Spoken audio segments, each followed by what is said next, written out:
Me doktorin Mentor Spahion, që është specialist i mjekësisë interne, subspecialist i endokrinologjisë dhe androlog klinik i certifikuar nga Akademia Evropiane e Andrologjisë. Më saktësisht do të flasim për problemet me shëndetin riprodhues tek meshkujt. Mirëmëngjesi, mirë se na erdhët. Mirëmëngjesi, faleminderit për ftesën. Është shumë kënaqësi që ju kemi këtu.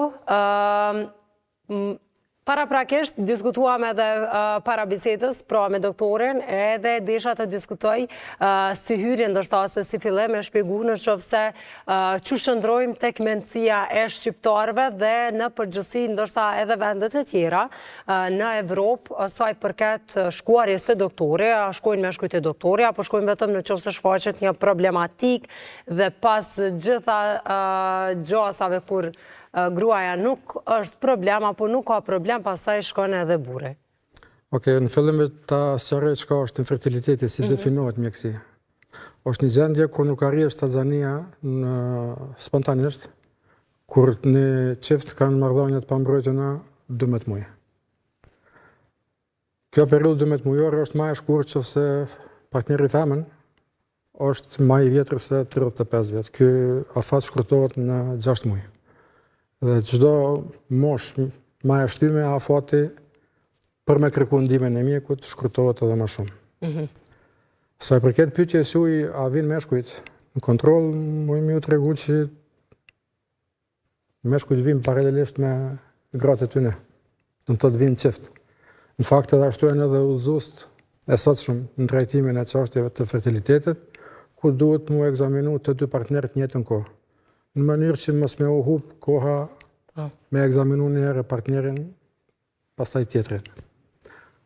Psikologjikisht, si në Kosovë dhe në krejt botën, femna është e para e cila ekzaminohet, jo pse është mendësia jo në pyetje, po aty është elementi psikologjik që pritet se femna ka me lind një fëmijë, nuk lind moshkulli. Për atë edhe sy drejtohen sporit të femra. Deri vonë kam menduar që kjo është fenomen vetëm te ne, po jo. Edhe në vendet tjera në rajon është fenomeni thuja i ngjashëm. A ka probleme, apo cilat janë problemet ose sëmundjet më të shpeshta që ndodhen tash? Okej. Te çështja e infertilitetit, thënë shkurt, në suaza botnore, në bazë të statistikave të Organizatës Botnore të Shëndetësisë, ndikon 15 deri në 18% të çifteve në botë kanë problem. Me përkthy në numrat të Kosovës, kjo është llogari e imja, nuk është zyrtare, dikur është 70.000 mashkull që dashur me pas problem. Kështu që nuk është një numër i vogël. Në princip, ajo teoria e vjetër që femna është faktori kryesor që duhet dhe të fillohet ekzaminim se aty është problemi më i madh, më i thonë që statistikisht të punë ka ndryshu. Në fakt, deri para disa viteve, faktori femën edhe moshkull ka qenë diku në 50-50. Viteve të fundit edhe në vijim, faktori moshkull do të jetë dominues. Statistika e fundit thon diku rreth 52% moshkujve. 52% mbrana çiftit më shumë është ka ona e moshkullit se të femna. Pse mundet me ndodh kjo, apo cilat munden me qenë arsyet? Arsyet janë nga më të ndryshmet. Kështu, vetëm të lidhuna te numri i spermatozoideve, matematikisht është më thjesht me e kuptu. Para 50 vjetë edhe sot moshkulli, sot ka 50% më pak spermatozoide prodhon se dikush që ka qenë para 50 vjetë. Kjo është statistika të vitit 1977, edhe në vitin 2016, jonë krahasu vlerat të zëmë që se shikon numrin e spermatozoideve që prodhon një moshkull, është verifikuar që numri është diku rreth 50% më i vogël në ditët e sotshme. Edhe ky numër është në rrëmje. Dhe faktorët që më pyetët janë të ndryshëm. Unë me qenë faktori gjenetik, që është pjesa më e vogël e infertilitetit të moshkujt. Zgjerimi i venave në testis, ose varikocella si njihet në mjekësi.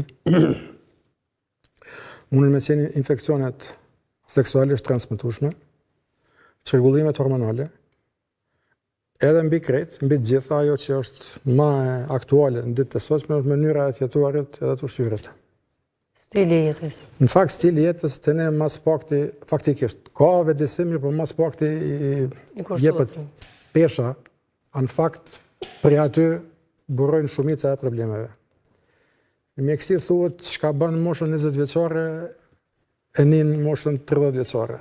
E njëjta është 30-40. Do të thotë njëri investon në shëndetin e vet 10 vjet më herët. Çush mund të diagnostikohen këto probleme, këto sëmundje edhe çush vazhdon pastaj trajtimi? Nëse flasim për moshkuj, Po.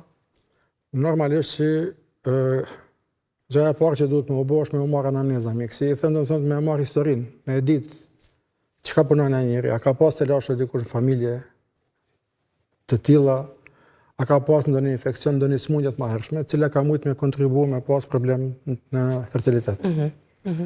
Mos harroj të them se kur je fertil, dhe me thoni pjellshëm, ti faktikisht është edhe njënë e peshajave që je shëndetshëm. Se vetëm mashkulli i shëndetshëm mund me qenë fertil. Normalisht që ekzaminimi bazë për me ekzaminu pjellshmërinë e një burrit është spermogrami. Për me boni spermogram duhet të ketë pauzë në marrëdhënie ose në masturbim 2 deri në 7 ditë, po ditë e arta kur pritet që me qenë spermogrami më i mirë është 3 deri në 5 ditë pauzë. Një spermogram më i dopt nuk do të thonë që mashkulli ka problem. Duhet përsëritet edhe një herë pas një muaji, nëse 2 spermograma dalin që kanë probleme, atëherë shkohet me ekzaminime shtesë. Edhe një sen ta them. Spermogrami ka sezonalitet. Kur është më i fortë, kur është më i dobët. Më i fortë është në dimën, më i dobët është në verë dhe pranvera e vjeshta janë dikan mes. Kjo lidhet me prodhimin e testosteronit, jo me kohën. Testosteroni është hormoni i bazë që e bën një mashkull dhe është hormoni i bazë që e mundson me u prodhu spermatozoidi. Po.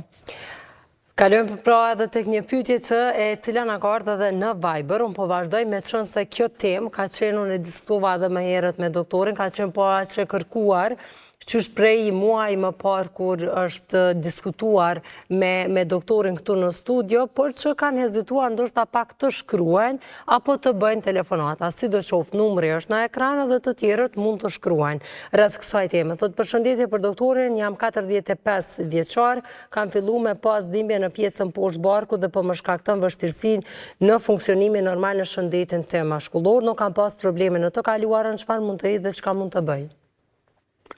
Qofse mendohet në disfunksion erektil, qofse e kuptova pyetjen drejt, normalisht që prej moshës 30 vjeçare fillon rrëmja e prodhimit të hormonit mashkullor testosteronit. Qofse kjo në moshën që ka përshkruar shikuesi ka dhe dhimbje, do të thotë mund me pas edhe çrregullime faktikisht zgjanim të venave në testisin e tij, ose mund me pas në një çrregullim tjetër cili duhet me u ekzaminu. Po gjithsesi besoj që problemi ka zgjidhje. Mund të bëhet ekzaminimi. Thot përshëndetje, një pyetje për mjekun, jam 38 vjeçar, kam filluar me pas ngërçe, po më shkakton të lashe, çka duhet me bëu? Duhet më kontrollu te mjeku. Po. Edhe pastaj mund të jetë një indikacion për ndonjërin prej sëmundjeve apo diçka e tillë apo jo?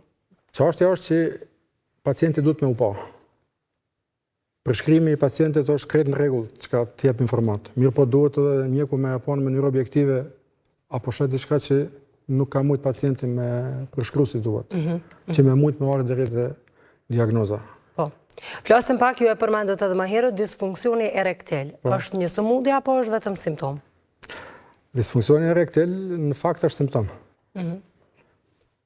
Me definicion do të thotë që është pamundësia e arritjes së ereksionit, edhe pamundësia e mbajtjes së tij. Kjo lidhet me çrregullimet që mund të ndodhen në enë të gjakut, të cilat janë në organin gjinital. Për atë edhe faktori më i shpeshtë është i enëve të gjakut, ose ne si i themi vaskular. Mund të jetë faktori neurogjen, do të thotë damtime në nerva, mund të jetë për arsye të çrregullimeve hormonale, por edhe psikogen. Varësisht nga mosha, mjeku edhe mundet me prit çfarë lloji mund të jetë. Zakonisht moshat e reja 35 vjeç e më të ri mundin me pas më shpesh disfunksion erektil psikogen. Është diçka që ndodh shpesh? Është diçka që thuaja i ndodh çdo moshkulli. Do të një mosmarrëveshje në çift, nuk do me thonë që moshkulli nuk ka ndikim në te. Edhe normal, njëri prej faktorëve që ti mundesh me e pa është mos performanca. Edhe kjo mundet me qenë si një prej faktorëve që mundet me ndiku në zhvillimin apo në shfaqjen e kësaj simptome? Jo, zakonisht disfunksioni erektil psikogen është kalus. Do të thotë në momentin kur ti nuk je shpirtërisht në rregull, ki iksi të lashe, po zakonisht to krejt te kalohen.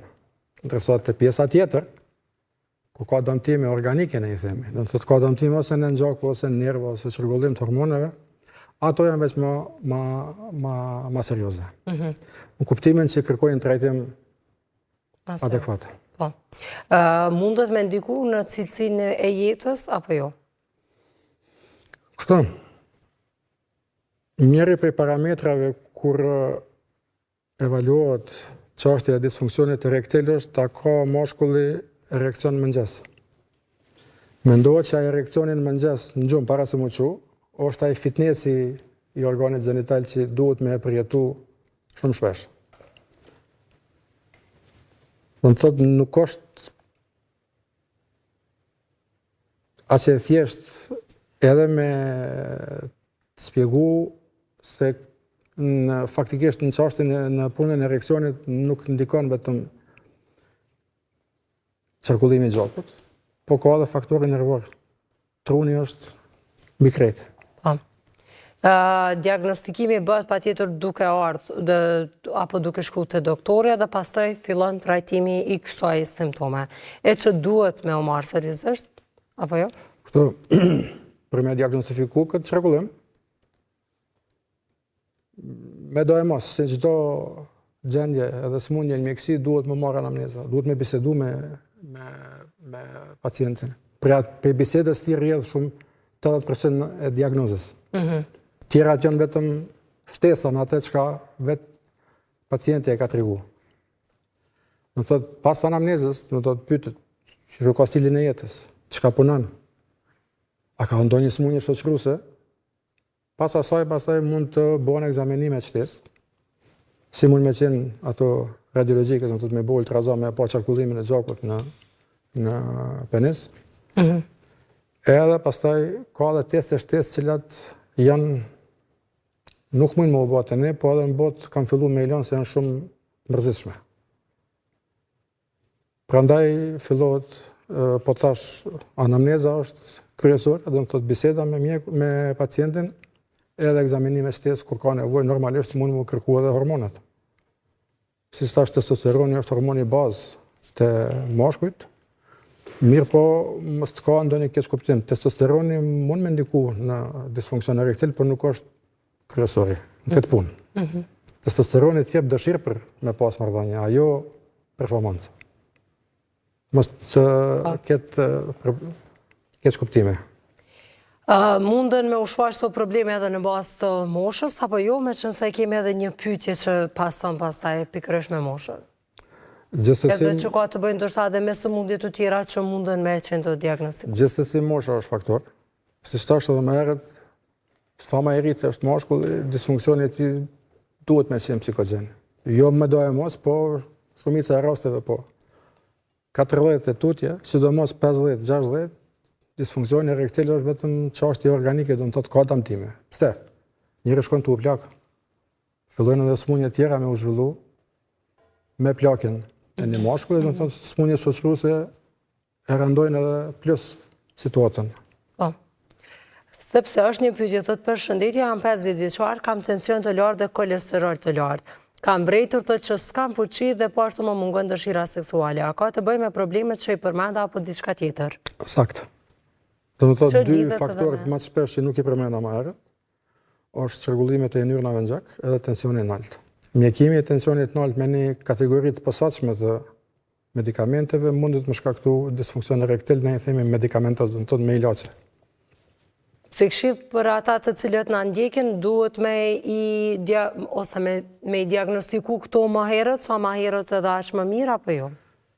Sa një ma i mirë është mos me më shef. Çdo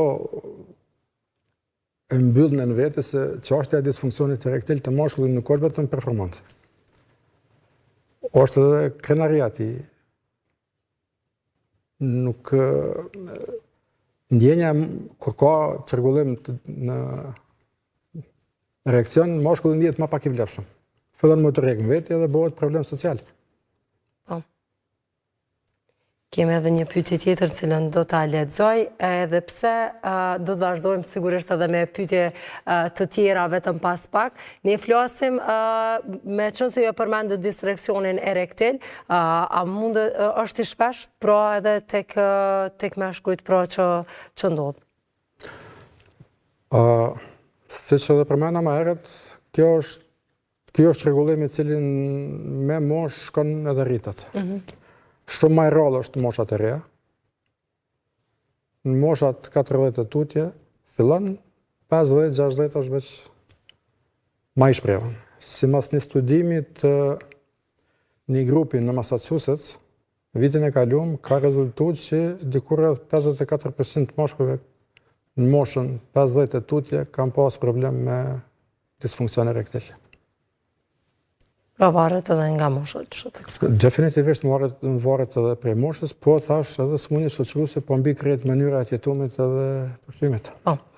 Për ata të cilët e kanë ndjekur këtë intervistë, patjetër që mundën me gjetë edhe në kanalin zyrtar të Koavizionit në YouTube, edhe tashmë e keni edhe emrin e doktorit, në qoftë se për të tjerët që shumë kanë shkruar edhe kanë dashur me mbet anonim, patjetër që do të mbesin anonim, edhe megjithatë kanë pasur dhe kanë marrë informata sa i përket kësaj bisede.